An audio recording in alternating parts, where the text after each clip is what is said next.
하면서 기념비를 세우게 됐는데요. 그 기념비를 통해서 그들이 늘 그 하나님의 은혜를 기억하고 그 은혜를 자기 자녀들에게 후손들에게 가르치는 그러한 삶을 살게 되었던 것입니다. 또한 그들은 그 하나님의 구원의 역사를 기억하면서 어떤 어려움과 또 어떤 고난이 있을지라도 도움을 주시고 함께해 주신 그 하나님을 바라며 그렇게 어려움 속에서도 늘 승리하는 삶을 나누자고 함께 나누었습니다. 더 나아가서 우리는 하나님만 경외하고 하나님의 뜻대로 우리가 순종하며 살아갈 때 우리는 그렇게 하나님의 영광을 돌리게 될 것이고, 그래서 우리가 우리의 삶 속에서 날마다 기적의 돌, 은혜의 돌, 감사의 돌을 세워가게 될 줄로 믿습니다. 지난 동안 그렇게 이러한 놀라운 하나님의 기적의 돌, 또 감사의 돌을 세우며 승리하는 저와 여러분의 삶이 된 줄로 믿습니다. 여러분, 강화도령이라는 이야기를 혹시 들어보셨습니까? 어려서 이 강화도에 유배되어 살았던 도령인 이원범에 대한 이야기입니다. 그는 사도세자의 증손자였습니다. 사도세자가 죽게 되자 그들은 그의 이제 자녀들이 쫓겨나게 돼서 그의 아버지 은홍군은 제주도에 유배를 당하고 이 이원범은 강화도에 유배를 당하게 되었습니다. 이렇게 유배되어 살아가는 어느 날 이 순조의 아들인 효명세자가 갑작스럽게 죽음을 당하게 되고요. 순조의 이제 그 증손, 그러니까 이 손자가 선종이 되어서 8살의 나이에 이제 왕이 옵니다. 그런데 그도 역시 후사가 없이 죽게 됩니다. 그러자 이 순조가 이 이원범을 자기 아들로 입적하고 그를 왕위에 오르게 되었던 것입니다. 이렇게 유배 생활하던 날 어느 날 갑자기 18살에 된 그 나이에 그는 조선의 25대 왕 철종왕이 되었다고 합니다. 그런데 여러분, 그가 갑작스럽게 왕위에 오랐을 때 왕실의 법도나 왕의 그런 교육을 받으면서 너무나 힘들어했던 것입니다. 왕이 되었어도 강화도의 그 갯벌을 그리워하면서 늘 그곳을 바라고 소망 가운데 살았던 것입니다. 그래서 많은 이때 사람들이 이 철종을 비꼬으면서 강화도령이다라고 그를 불렀다는 것입니다.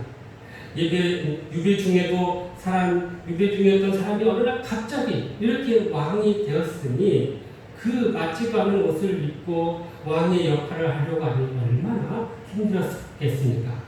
그는 결국 19세 왕이 되어서 33세까지 왕의 자리를 지켰지만 역사는 그를 좋은 왕이라고 평가하지 않은 것을 보게 됩니다. 이렇게 자기의 정체성을 바로 세우지 못하면 아무리 높은 신분에 오른다 할지라도 그에 맞는 역할과 행동을 할 수 없다는 것을 교훈하는 그러한 이야기입니다. 오늘 본문은 이스라엘 백성들이 요단강 건너 여리고성 부근의 길갈에서 있었던 이야기입니다. 여리고성을 앞에 두고 전쟁의 기세를 한참 올려야 할 시점에 하나님은 갑자기 이스라엘 백성들에게 할례를 행하도록 명하신 것입니다. 그들로 하여금 하나님의 백성으로서 바른 정체성을 세우기 위해서 이 할례를 행하도록 하셨던 거예요. 차라리 요단을 건너기 전에 했으면 더 좋았을 걸. 왜 하필 요단을 건너니 그것도 여리고성을 바로 직전에 앞두고 할례를 행하도록 하셨을까요? 이 중요한 시기에 하나님은 무엇을 이스라엘 백성들에게 알려주시기를 위해서 이렇게 할례를 행하게 하셨는지 오늘도 주시는 말씀을 통해 주님의 음성을 듣고 때따라 순종함으로 더욱더 영적으로 무장하는 저와 여러분의 삶이 되시기를 주님의 이름으로 축복합니다. 먼저 우리 2절 말씀을 같이 읽어볼까요? 시작! 그때 여호와께서 모세에게 이르시되 너는 부싯돌로 칼을 만들어 이스라엘 자손들에게 다시 할례를 행하라 하시되. 아멘. 여러분, 할례는 하나님께서 아브라함과 언약을 맺으면서 그의 자손들이 언약 백성임을 확증하기 위해 시행하게 했던 것입니다. 그래서 이 본절에 보면 다시 할례를 행하라라는 말씀이 나오는데 이 다시 행하라는 말은 반복적인 의미보다는 새롭게 시작하다라는 그런 의미를 가지고 있습니다. 이는 그들의 조상이 받은 할례의 의미를 기억하고 후손들에게 할례의 언약을 재확인하여 그들이 언약 백성의 신분임을 확증하기 위해서 이 할례를 행하게 했던 것입니다. 그래서 할례의 히브리 원어를 보니까 돌아가며 자른다, 그런 의미를 가지고 있습니다. 이 말은 남자의 생식기를 덮고 있는 이 살갗을 잘라내는 것을 의미합니다.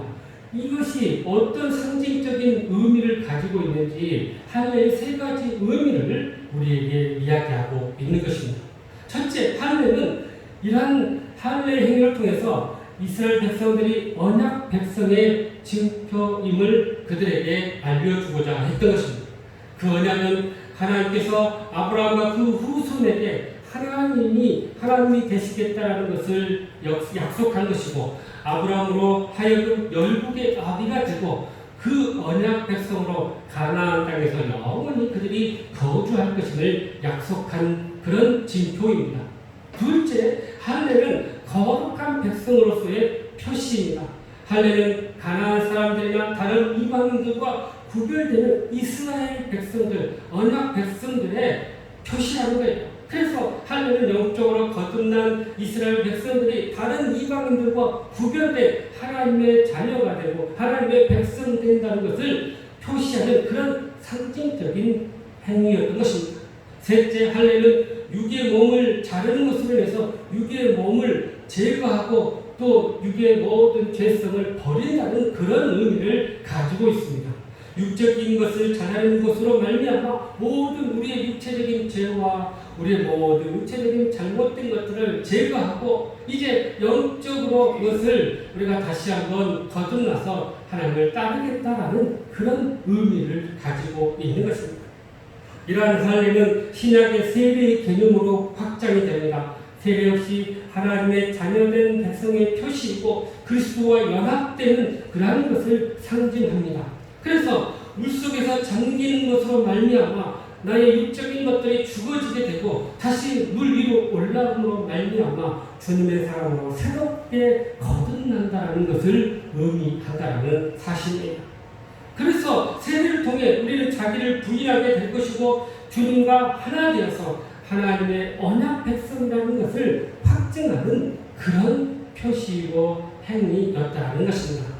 여러분, 가나안 땅에 들어왔다고 해서 무조건 다 하나님의 백성이 되는 것은 아닙니다. 애굽의 죄와 애굽의 노예의 본성을 제어하고 잘라내야만이, 그래야만이 하나님의 백성으로 새롭게 거듭나고 새 땅에서 그들이 새롭게 살아갈 수 있다는 것입니다.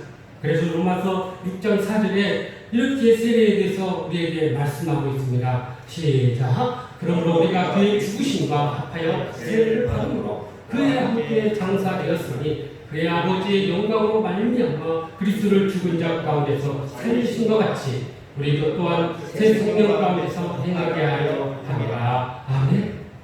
지금 하나님의 능력으로 요단을 걷는 이스라엘과 이를 두려워하는 가나안 족속들 사이에 이스라엘 백성들의 사기가 하늘을 찌르듯 충천한 그런 상황입니다.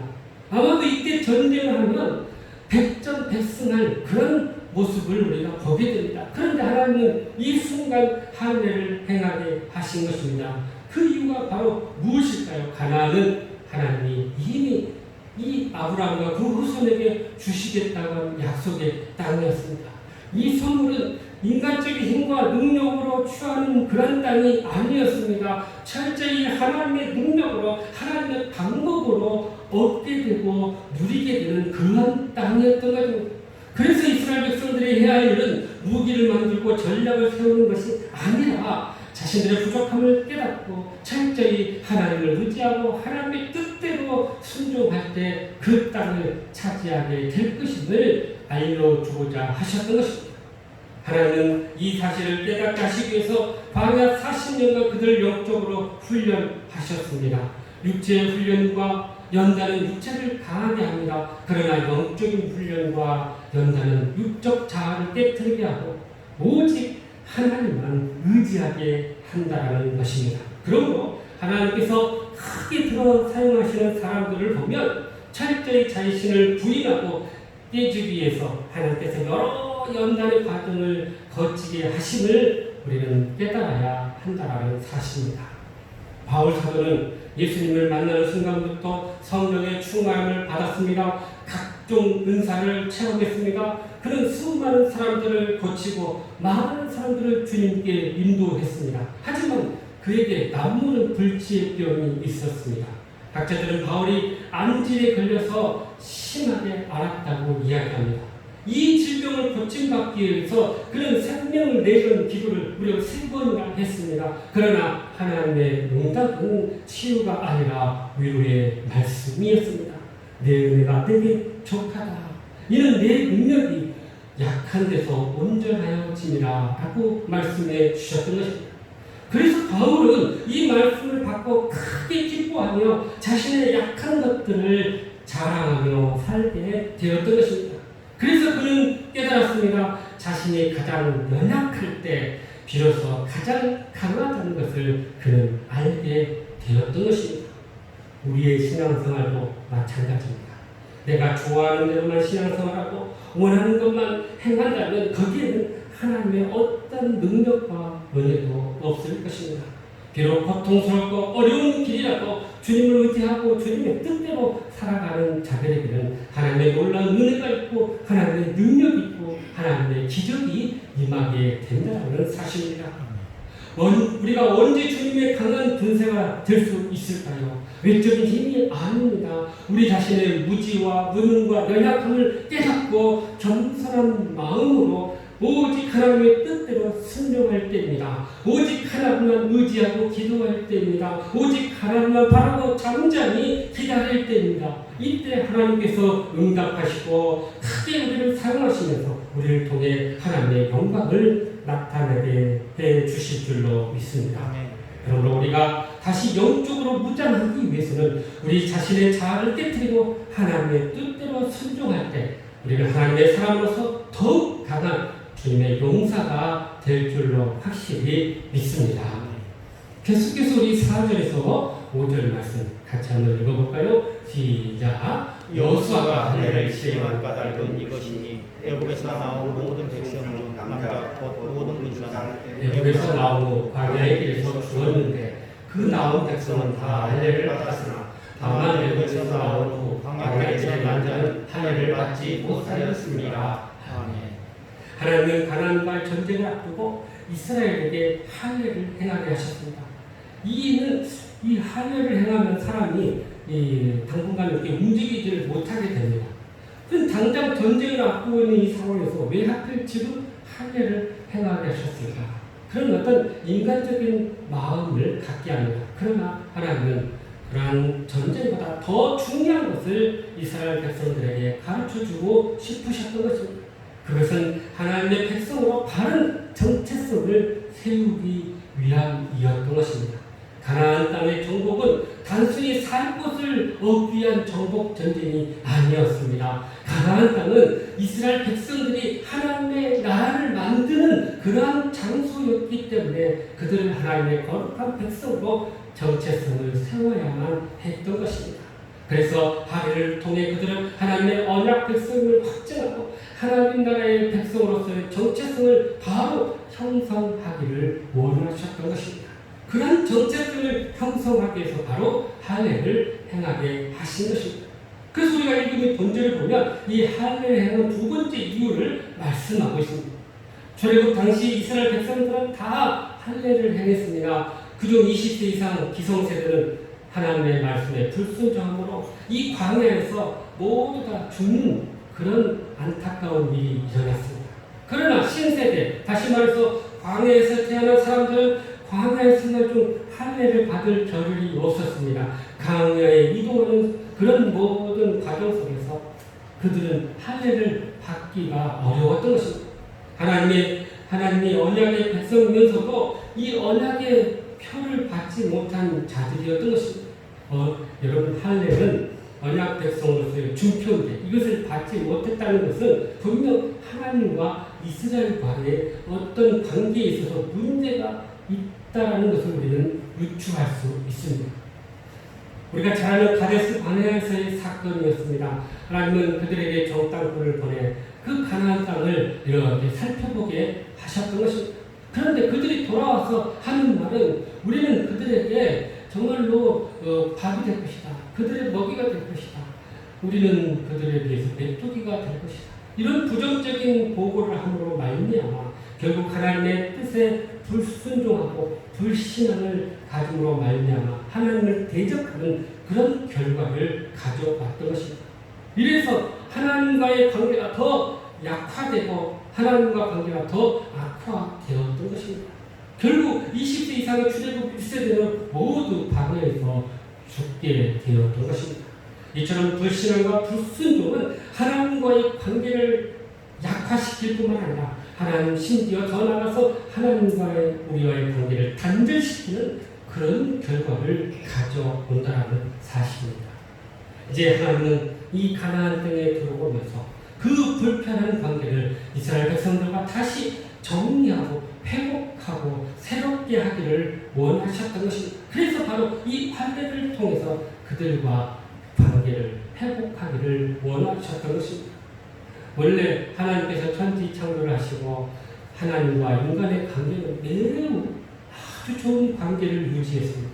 그런데 인간이 하나님의 말씀에 불순종했을 때 하나님과 모든 관계가 단절되고 끊어지게 되었던 것입니다. 그러나 하나님은 인간을 사랑하셔서 관계를 회복하시기 위해서 구원의 큰 계획을 세우시고 그 과정 가운데 아브라함을 선택하고 그를 통해 구원의 역사를 이루시기를 원하셨습니다.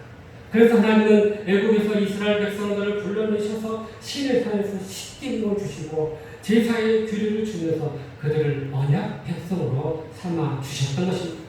그래서 하나님과의 관계를 회복하기를 원하셨던, 그런데 진정한 하나님과의 관계는 예수 그리스도의 십자가를 통해서 그렇게 온전히 회복할 수 있도록 길을 열어주셨던 것입니다. 그러므로 우리는 친히 하나님과 우리 사이에 화목제물이 되어주신 예수님을 통해서 하나님과 우리는 온전한 관계를 회복될 수 있다는 것을 말씀해 주고 있는 것입니다. 그래서 요한복음 1장 12절에 이렇게 우리에게 말씀하십니다. 시작. 영접하는 자, 곧 그 이름을 믿는 자에게는 하나님의 자녀가 되는 권세를 주셨으니 아멘. 예수님께서 가이사 빌립보에서 제자들에게 묻습니다. 너희는 나를 누구라 하느냐? 우리의 신앙과 믿음은 주님과의 이 인격적인 관계에서 주님에 대한 고백을 하게 되는 것입니다. 이런 인격적인 관계가 있을 때 주님에 대한 올바른 믿음의 고백을 하게 된다는 것입니다. 그래서 기독교 신앙에서 중요한 것은 주님과의 만남에서 오는 관계성이고 인격성이라는 사실입니다. 결국 주님을 진심으로 사랑하는 것 역시 주님과의 관계에서 나오는 믿음의 또 다른 모습이라는 사실입니다. 존 비비어 목사님의 관계라는 책이 있는데요. 목사님이 이 책에서 어떤 상황에서도 우리가 하나님을 신뢰하며 그 모든 어려움과 그 모든 고난을 극복하고 승리하게 된다라고 말씀하고 있습니다. 그러면서 건강하고 행복한 삶의 핵심은 하나님과 관계이다라고 강조하고 있었던 것입니다. 이처럼 관계적 존재는 인격적 만남을 통해서만이 가능합니다. 기능적 존재만을 요구하는 이 각박한 사회에서 우리는 이 관계적 존재의 소중함을 점점 잃어버리는 경우가 많습니다. 하나님과 내가 이 기능적인 존재만 맺어진다면 하나님은 단순히 나의 필요를 채워주는 그러한 분으로 전락될 수밖에 없는 것입니다. 우리가 자녀를 키우다 보면 이 자녀들이 가끔 용돈이나 필요한 것이 있을 때만 이렇게 다가오는 자녀가 있습니다. 그럴 때마다 어떤 생각이 드냐면, 나를 관계로 이렇게 맺기를 원하는 게 아니라 그냥 기능적인, 아버지로서 자신의 필요를 채워주는 기능적인 사람으로만 대하는구나, 그런 섭섭한 마음을 갖게 하는 것입니다. 그러니까 우리가 하나님을 믿고 하나님과의 영적 관계를 맺는 것도 바로 이러한 이치입니다. 하나님 우리와 좋은 관계를 맺기를 원하십니다. 하나님에 대한 기능적인 만남이 관계적 만남을 회복할 때 우리의 신앙과 믿음은 더 깊어지게 될 것이고 하나님의 그 깊으신 뜻을 우리는 알게 된다는 사실입니다. 우리의 삶에 문제와 고난이 있습니까? 또 질병이 있습니까? 경제적인 어려움이 있습니까? 이런 모든 문제는 다 영적인 것과 관련되어 있다는 사실입니다.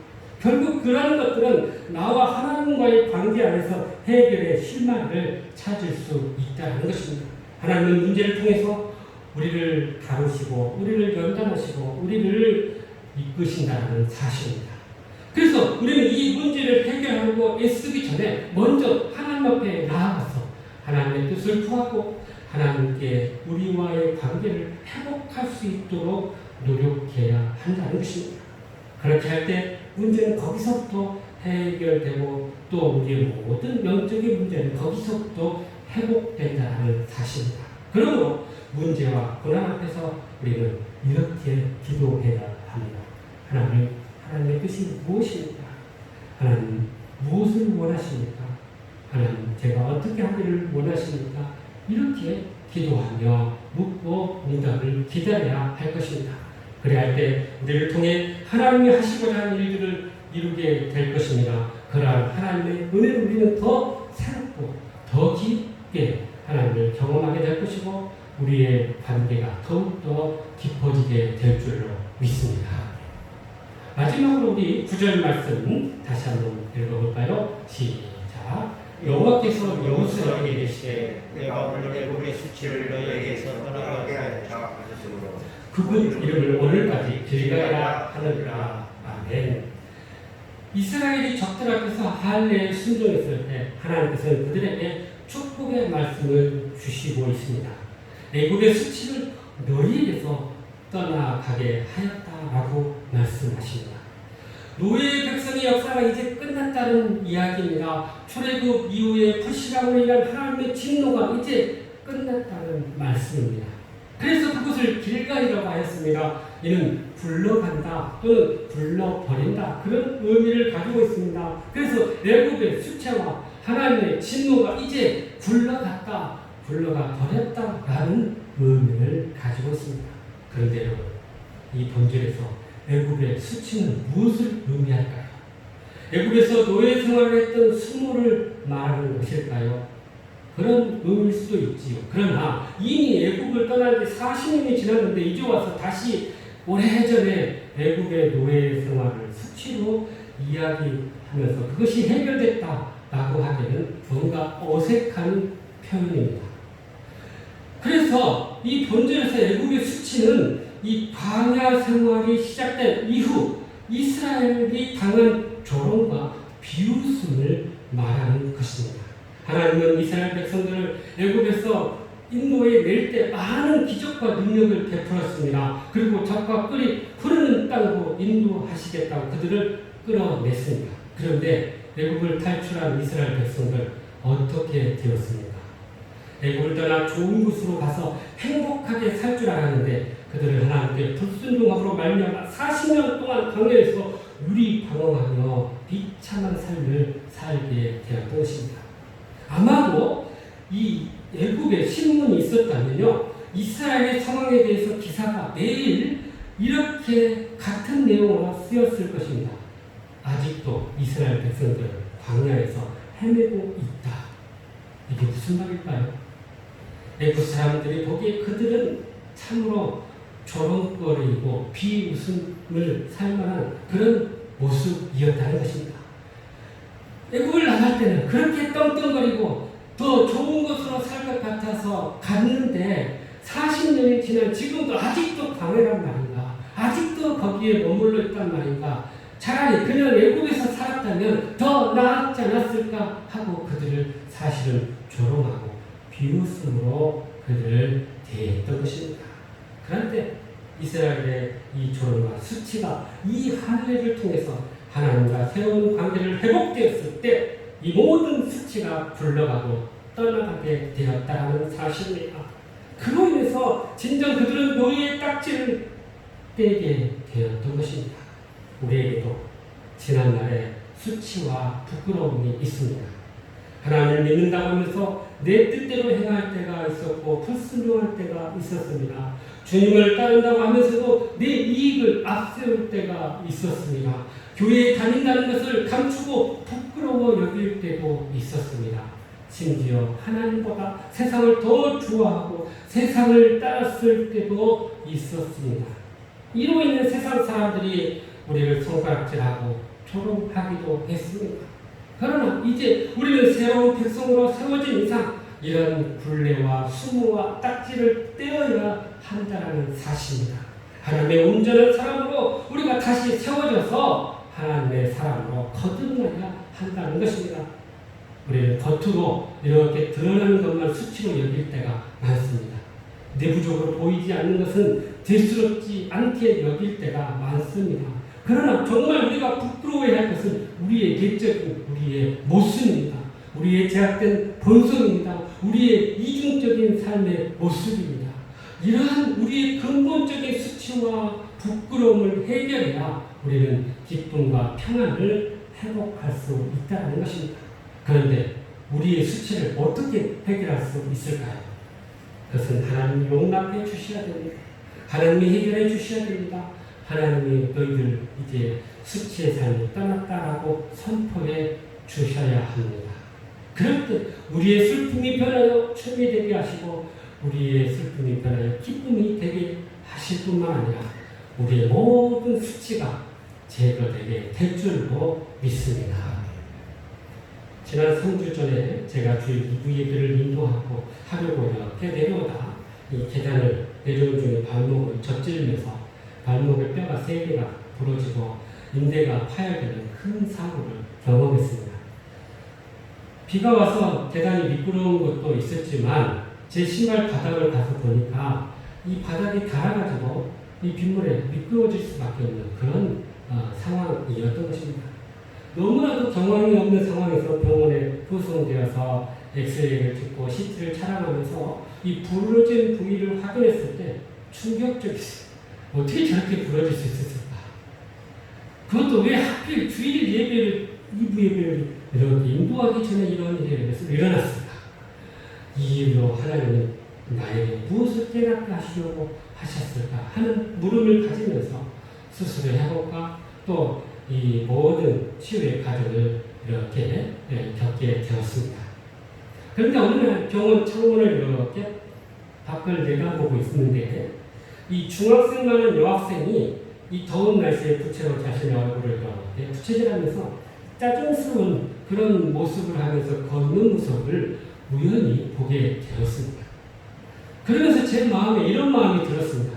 얘야, 너는 다리가 그렇게 멀쩡해서 잘도 걸어 다니면서 뭐가 그렇게 짜증스럽니? 그런 그 질문이 이렇게 나왔어요.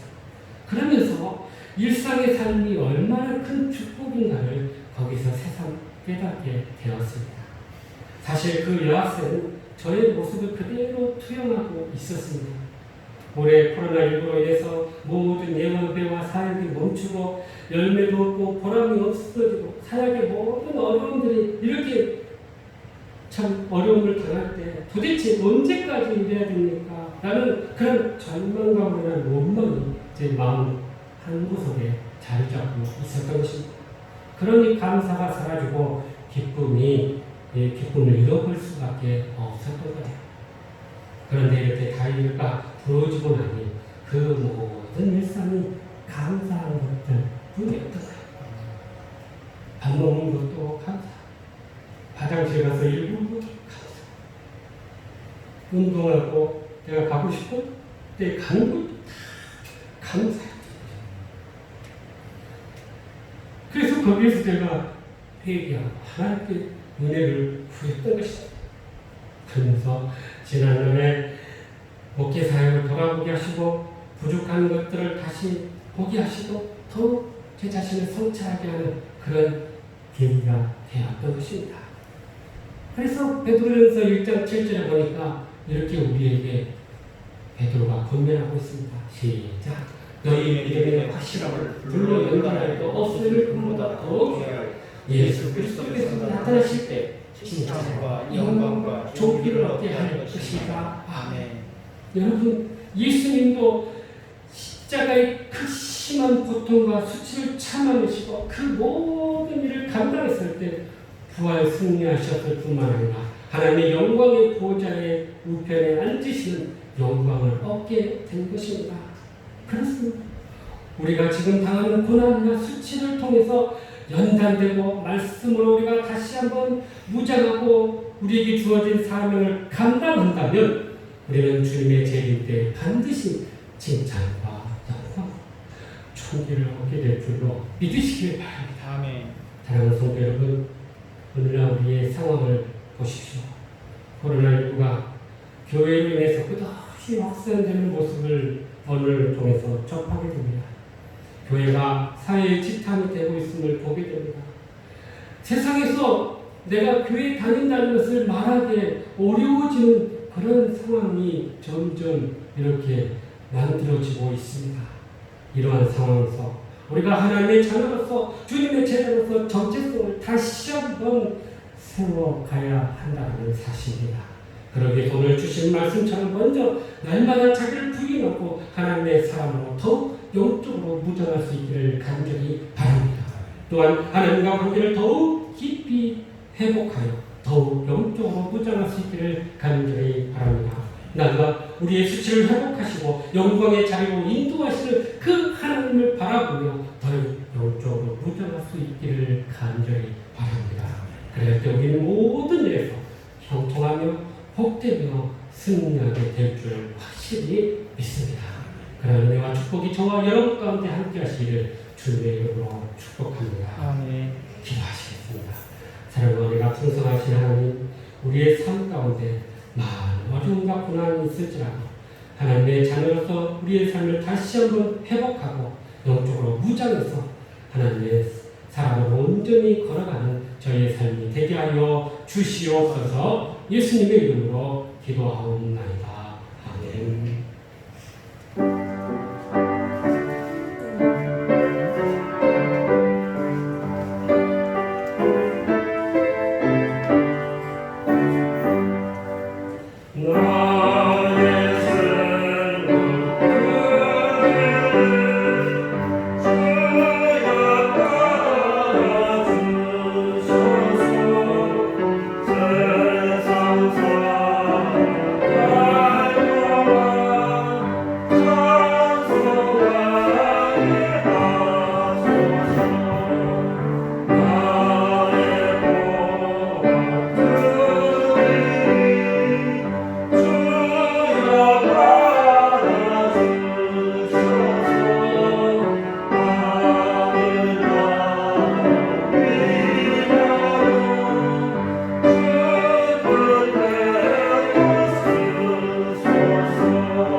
풍성하신 하나님 아버지, 베푸신 그 사랑과 은혜에 감사하여 저의 마음과 정성과 믿음을 이 예물에 담아 드리오니 예물을 통해 영광 받아 주시옵시고 쓰이는 곳곳마다 주의 복음과 사랑이 땅끝까지 증거되게 하여 주시옵소서. 믿음으로 드린 손길을 주님 기억하여 주시고 필요한 것 있어야 할 것 주님 아시오니 늘 공급하여 주시되 필요한 믿음도 은혜도 물질도 건강으로 날마다 도와여 주시옵소서. 이 어려운 시국 속에서도 하나님 저희 모든 성도들을 지켜주시고 들어가도 복을 받고 나가도 복을 받으며 어떤 바이러스와 질병 가운데서 하나님의 도우심과 하나님의 인도하심을 경험하게 하여 주시옵소서. 육신의 연약함 가운데 고통 주는 교들이 싸우니 주님 불쌍히 여기시고 연약한 곳곳마다 주님의 능력의 손으로 친히 만져주셔서 모든 질병과 고통 가운데서 치유되고 회복되고 인도하여 주시옵소서. 오늘도 주의 복음 가지고 땅끝까지 사명 감당하시는 우리 모든 성교사님들 어느 곳에 있든지 주님 지켜주시고 함께하시고 승리하게 도와주시옵소서. 이 한 주간도 주신 말씀 붙들고 그렇게 영적으로 무장한 하나님의 백성 하나님의 사람으로서 늘 승리하는 우리 모든 성도들 되게 하여 주시옵소서. 모든 걸 감사드려 예수님의 이름으로 간절히 축복하며 기도하옵나이다. 아멘. 우리 앞뒤 좌우로 더욱 영적으로 무장하십시다. 인사하실까요? 계속 지금 코로나가 확산되는 상황이 있으니까 여러분 계속 기도해 주시고 항상 건강 여러분들 주의하셔서 어려운 상하지 않도록 늘 주님 안에서 승리하시길 바라겠습니다. 코로나로 인해서 계속해서 우리가 비대면 예배로 진행하는데요. 그리고 다음 주에는 특별히 우리 교단의 총회장이셨던 김동현 목사님이 이렇게 오셔서 말씀을 주십니다. 그래서 다음 주는 2부 예배, 11시 예배에 영상 이제 현정에 드리고 그 영상을 이제 예배 후에 이렇게 올리도록 하겠습니다. 그래서 다음 주에는 그래도 우리가 20명은 예배 들을 수 있다고 하잖아요. 그래서 아주 귀한 분 오시는데 그래도 20여 분 선착순으로 이렇게 받아가게 해서 여기서 그래도 은혜 받아야 좀 감사한 것 같아요. 그래서 현장에 와서 선착순 20명 오셔서 예배 드리고 은혜 받을 수 있기를 바라겠습니다. 우리가 이제 이렇게 현장에서 예배를 못 드리니까 헌금을 드리기 어려워요. 그러니까 집에서 가정에서 예배 드리고 온라인 계좌로 헌금해 주시면 감사하겠습니다. 특별히 이 보내시는 분 이름 뒤에 헌금 내역을 좀 써주시면 좋겠습니다. 그게 11조인지 감사인지 주정원인지 성경인지 좀 부분에서 써주시면 감사하겠습니다. 당분간 새벽 기도에도 이 코로나 방역을 위해서 좀 어려우니까 여러분 가정에서 큐티 본문으로 같이 기도하시면 좋겠고요. 9월 큐티와 피사로도 왔으니까 여러분 한 분씩 가져가시면 좋겠습니다. 다 같이 일어나셔서 결단 찬송 예배를 마치도록 하겠습니다.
하나님 아버지의 무한하신 사랑과 성령님의 교통하심과 내주하심과 인도하심과 보호하심이 오직 영적으로 무장하여 하나님의 자녀로서 믿음으로 굳게 살아가기를 원하는 사랑을 주관서 모든 성도들과 저들의 가정과 일터와 이민족과 선교사님들 위해 이제부터 영원토록 함께 하시기를 간절히 축원하옵나이다. 아멘.